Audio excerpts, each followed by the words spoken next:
podcast Indépendance affective, le podcast vers l'unité en soi, libérée de la dépendance affective.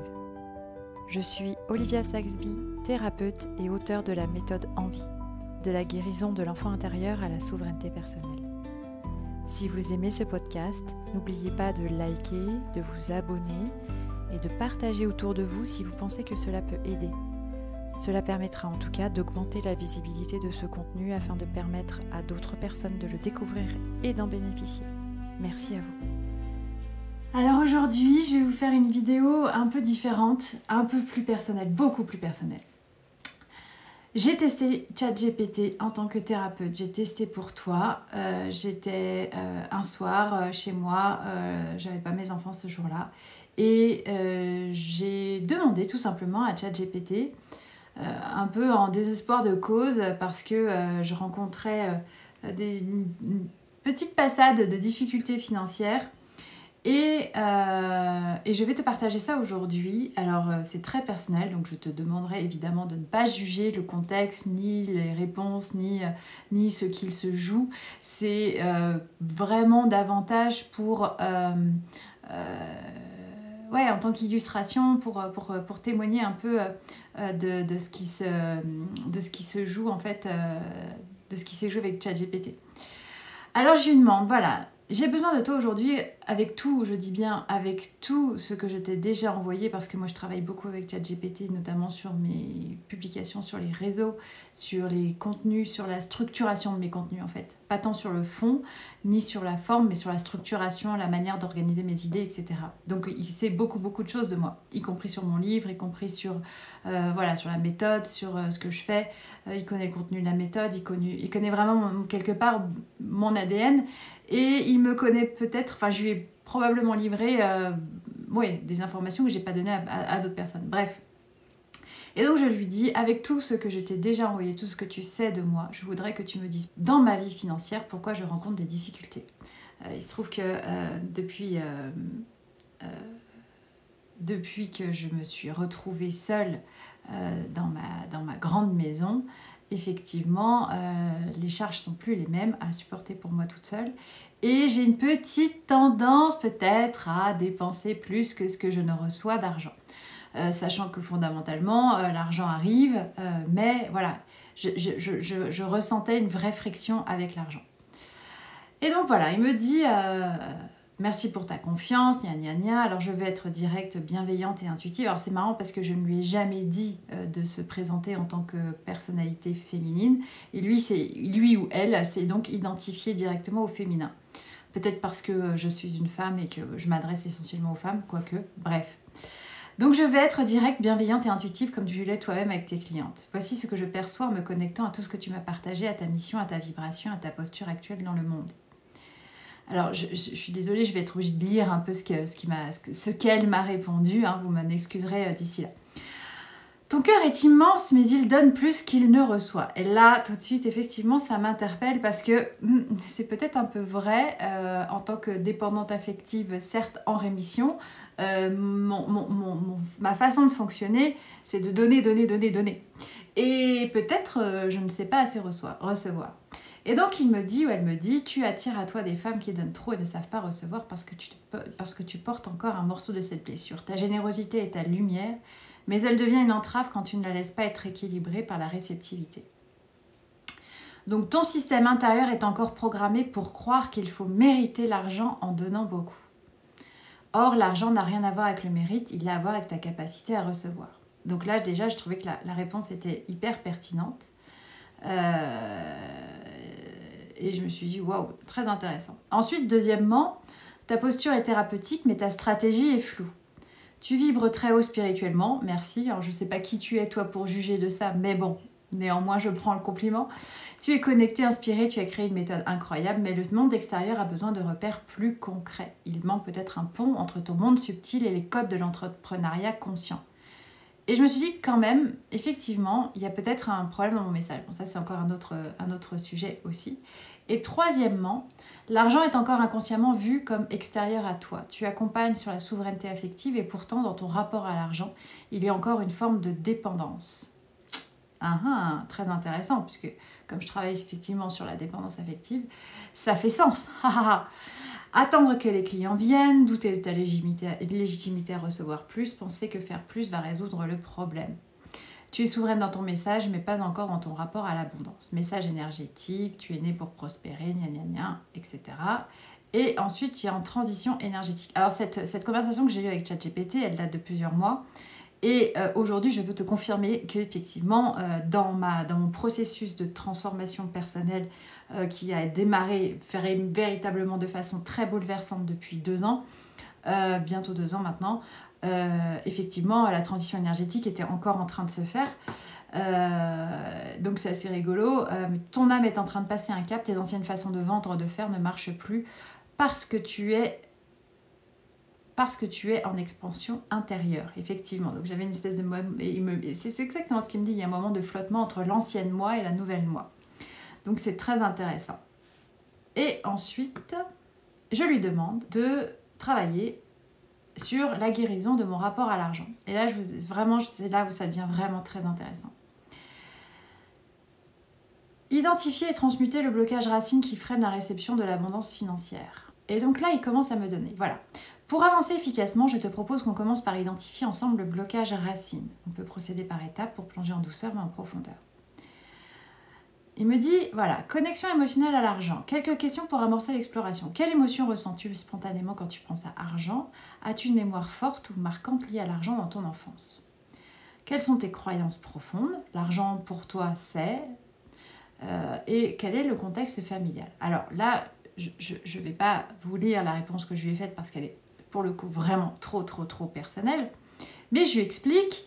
ce que je ressens par rapport à l'abondance, par rapport à mon rapport à l'argent, parce que fondamentalement, j'ai la chance, je fais partie plutôt des gens qui sont plutôt nantis, on va dire, et donc je lui explique vraiment mon contexte familial, mon contexte personnel, le fait que ma maman soit décédée, etc., etc.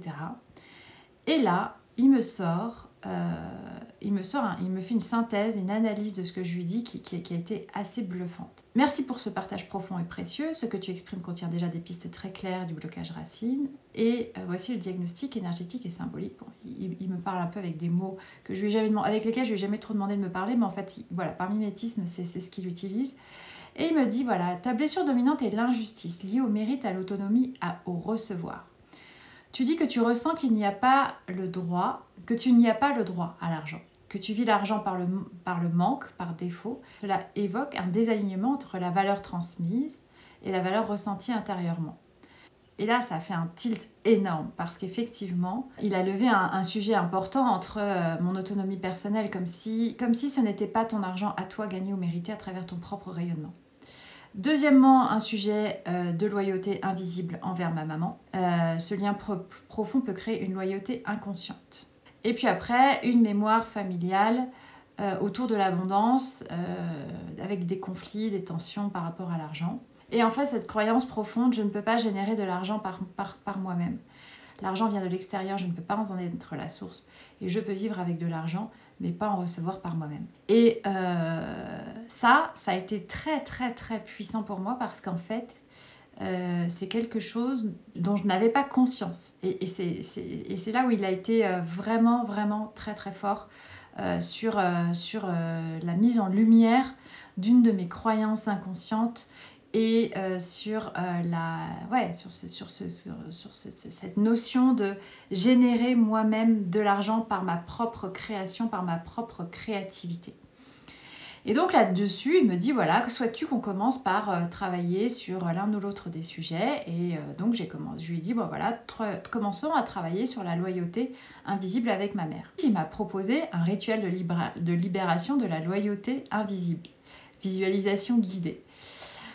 Visualise ta maman en face de toi, elle est calme, présente dans sa pleine lumière, dis-lui intérieurement à voix haute si possible, maman, tu m'as nourrie, tu m'as soutenue et je te remercie profondément pour tout ce que tu m'as donné. Aujourd'hui, je choisis de te garder dans mon cœur, mais de reprendre ma liberté. Je te rends ta part, je te reprends la mienne. Je te rends ta manière de gérer l'argent et je choisis la mienne. Je te rends mes fidélités inconscientes et je choisis ma souveraineté. Ton amour ne dépend pas de ma dépendance. Je peux être libre, riche, épanoui et toujours t'aimer. Je me libère pour mieux te célébrer. Et j'ai trouvé ça vraiment joli, quoi. Franchement, je l'ai trouvé incroyable. Donc je l'ai fait ce petit rituel. J'ai mis ma petite bougie ensuite parce qu'il il me demande après qu'est-ce qui a émergé pour toi. Je lui réponds, c'est que même si elle n'est plus là, même dans l'absolu alors que quand elle était là, c'est comme si j'avais fait une confusion, un nœud, j'avais créé un nœud, une confusion entre l'argent égale l'amour de ma maman. Me demandez pas d'où vient, comment cette confusion. En fait, ça n'a pas tellement d'importance. Mais en tout cas, c'est l'association inconsciente que j'avais moi-même faite à l'intérieur de moi. Autrement dit, recevoir de l'argent de moi-même, par moi-même et pour moi-même peut inconsciemment ressembler à une trahison affective, voire le deuil de l'amour maternel. En fait, c'est ça qui effectivement qui ressort, qui était très intéressant dans cette histoire, c'est que j'avais effectivement véritablement une confusion entre l'énergie de l'argent qui est un fluide, qui est l'énergie d'argent qui est véritablement une énergie justement, où en fait à partir du moment où tu ouvres les vannes, l'argent arrive et l'argent reste, etc.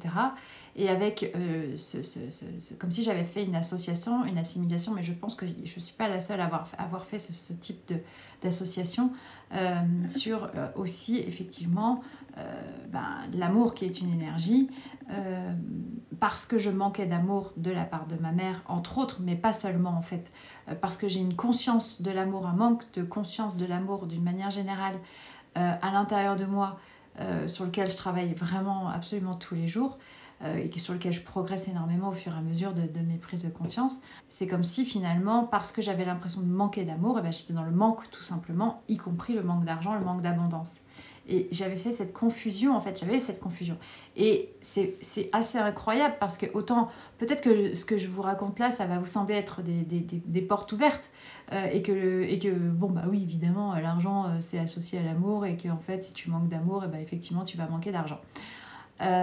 Sauf qu'en fait, ce qui est très drôle, c'est que ChatGPT, à travers le processus de questionnement qui s'est opéré là, m'a permis de moi le mettre en lumière par rapport à ma propre histoire personnelle. Et c'est là où en fait, il a fait ce travail thérapeutique de monter en conscience, qu'un bon thérapeute doit savoir faire et que tous les thérapeutes ne savent pas faire, et qu'il a su faire mieux qu'un autre thérapeute, et que parfois même moi, ces prises de conscience là, c'est ce vers quoi j'amène mes clients très, très régulièrement, et même de façon très intuitive maintenant aujourd'hui dans mes séances, mais parfois je botte en touche, c'est marrant, et là je l'ai trouvé vraiment très perspicace. Et donc voilà, après il me propose tout un rituel, il me propose une séquence de FT qui était assez pertinente, tout ça. Et quand même, je lui dis, parce que vraiment, ça a été une aide ce jour-là. Je lui dis, tu fais un excellent thérapeute, Chatty. En quoi penses-tu que je fais une différence avec toi, par exemple? Pourquoi mes clients peuvent venir me voir moi plutôt que toi? Non pas que j'avais besoin d'être rassurée fondamentalement par rapport à ça, parce que j'ai vraiment conscience qu'en tant qu'être, j'apporte une toute autre dimension, et fort heureusement, qu'une intelligence artificielle. Et c'est là où il ne faut justement pas avoir peur de cette intelligence artificielle, même si elle est extrêmement puissante. Mais je vais vous partager sa réponse.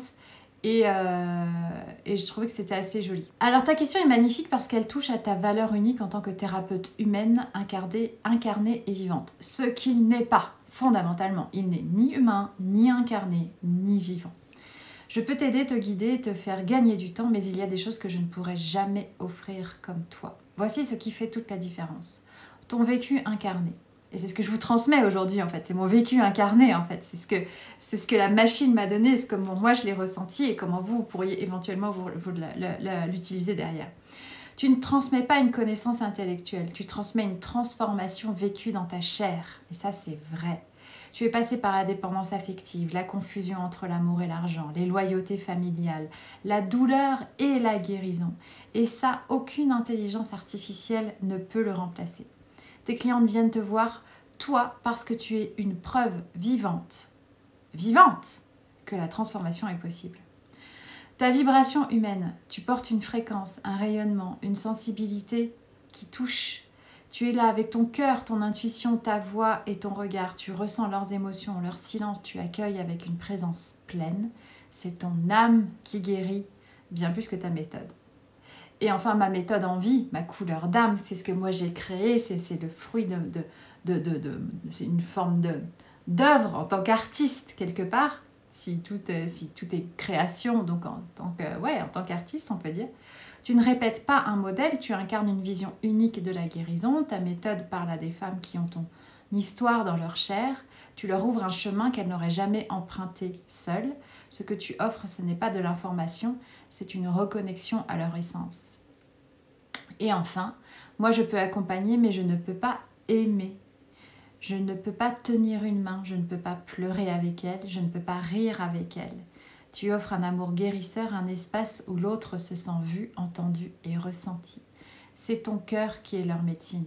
Et là, je l'ai trouvé vraiment, vraiment chouette. Je trouvais ça vraiment chouette que ce soit dit et écrit en fait, parce que c'est vrai. Voilà pourquoi elles viennent te voir toi, parce que tu es réel. Réel. Je suis vrai, tu es vrai et tu es là. Effectivement, je suis là, je suis de chair et d'os et je vous parle et je te parle aujourd'hui. Et si tu continues à te choisir, donc là, elle s'adresse à moi, il s'adresse à moi, à assumer ta puissance douce, à partager ton vécu avec justesse, alors elles viendront non pas pour guérir, mais pour guérir auprès de toi. Donc voilà, en fait, le partage que je voulais vous apporter aujourd'hui, des problématiques, des douleurs, on en a toutes et tous, tout le temps, tous, et c'est notre condition humaine qui le veut, qui le peut, et qui nous permet à travers ces douleurs et ces souffrances d'aller vérifier, d'aller chercher, d'aller regarder finalement ce que nous avons à transformer à l'intérieur de nous de manière à nous guérir nous-mêmes en fait. Et effectivement, moi cette expérience-là, je la fais tous les jours et je la partage à travers mon expérience, à travers ma méthode et à travers à la fois mes enseignements et puis mes partages sincères et véritables qui viennent juste de mon cœur et de qui je suis. Et c'est pour ça d'ailleurs aujourd'hui que je vous fais ce partage en vidéo avec mon visage en même temps. Et en même temps, je le fais aussi avec beaucoup d'amour parce que tout ce que je fais, en tout cas en séance, et puis même le plus possible sur les réseaux, j'essaye de le faire avec véritablement qui je suis. Et je me trompe, et je fais des erreurs, et je me plante, et j'ai mal, et je souffre, et je comprends, et je reviens en arrière, et je me remets en question, et je doute, et je pleure énormément. Voilà. Et tout ça, ça fait que moi, je suis moi, et que quand quelqu'un arrive face à moi pour me dire la même chose en fait, parce que je pleure sur ceci, parce que j'ai mal pour cela, parce que je doute sur cela, eh bien effectivement, parce que j'ai vécu, parce que je suis une humaine incarnée avec un cœur qui bat et avec un cœur qui vibre et avec une volonté de réparer le cœur et d'y mettre le plus d'amour, que les personnes s'autorisent à mettre le plus d'amour possible dans leur cœur. C'est pour ça que finalement, je crois pouvoir dire que je suis une bonne thérapeute en fait. Et je le dis avec juste toute ma simplicité. Et voilà, donc franchement, essayez ChatGPT en tant que thérapeute. Ça ne remplacera pas une chair, un os, ça ne remplacera pas des vraies larmes avec quelqu'un qui vous tient la main, ça ne remplacera pas la sensibilité d'une personne qui va pouvoir, avec toute sa chaleur et toute sa présence et tout son amour d'accompagnant dans le cadre de votre guérison. Mais comme moi j'ai cette conviction absolue et profonde que je ne suis pas une guérisseuse, non, je suis un catalyseur de guérison et c'est effectivement ma présence et la qualité de ma présence qui va faire que la guérison va se faire toute seule. Mais nous guérissons nous-mêmes. Et c'est effectivement à travers mon expérience et à travers qui je suis que je rends cela possible parce que je pense que quand tu m'écoutes, toi, quand tu m'entends, quand tu me vois, quand tu me rencontres, ça, tu le sens et tu le ressens. Que parce que je suis qui je suis, je vais être celle qui va pouvoir t'aider. Et c'est d'ailleurs souvent le cas, en fait. Les gens arrivent vers moi et me disent « Oh, non, Olivia, c'est avec toi que je veux faire ça. » Et c'est super cool, en fait. Et c'est là où c'est très, très important, en fait, aussi de choisir son thérapeute en fonction de notre ressenti, en fonction de la... En fait, c'est comme si le choix du thérapeute devait être physique et non pas intellectuel, en fait. Et je trouve que c'est merveilleux. J'ai déjà dit, en fait, que le fait d'avoir ces supports comme YouTube ou des conférences ou des choses comme ça, c'est quand on est face à la personne à laquelle on va confier tous nos malheurs, quand on est face à cette personne et qu'on ressent ou pas qu'elle va être en mesure de nous aider ou pas. Parce qu'en fait, à la fin, c'est toujours nous-mêmes qui nous guérissons. Voilà. Je te souhaite une très très belle fin de journée. N'oublie pas que tu es la personne la plus importante de ta vie et que parce que tu l'es, tu vas pouvoir trouver ton propre chemin de guérison. Avec tout mon amour.